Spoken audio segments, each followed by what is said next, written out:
Gusto mo ba na mararamdaman mo na sobrang mahal ka ng partner mo? Lalong-lalo na ngayon na ikaw ay nagdududa sa kanya dahil nararamdaman mo na hindi na siya nagseselos sa iyo. Ngayon, may ituturo ako sa inyo na napaka-epektibong ritual upang mararamdaman mo na sobrang mahal ka pa rin ng partner mo at mababaliw talaga siya sa kakaselos sa iyo pagkatapos mong gawin ang ritual na ito. Basta dapat palaging buo ang loob at tiwala mo sa mga ganitong pamamaraan.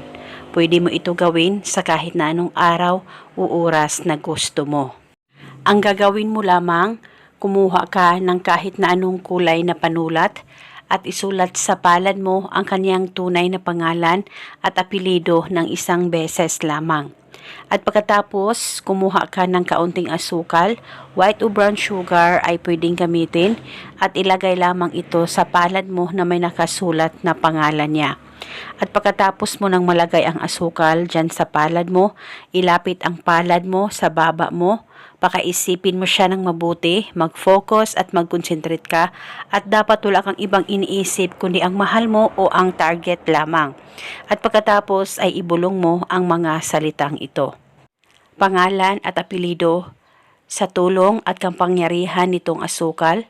Ngayon mismo mararamdaman ko na sobrang mahal mo pa rin ako. Ibulong mo lamang ito ng 3 beses. At pagkatapos pwede mong itapon ang asukal. At huwag niyo pong kusang burahin ang nakasulat dyan sa palad mo, hayaan mo lamang ito. Kinabukasan, pwedeng ulitin ang paggawa nitong ritual 1 beses sa isang araw sa kahit na anong oras na gusto mo. Gawin ito hanggang kailan mo gusto at paniguradong mababaliw siya sa kakaselos sa iyo at mararamdaman mo na mahal ka pa rin ng partner mo.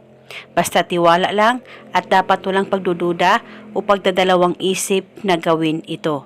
At eto muna sa ngayon, maraming salamat po sa panonood. May God bless us all.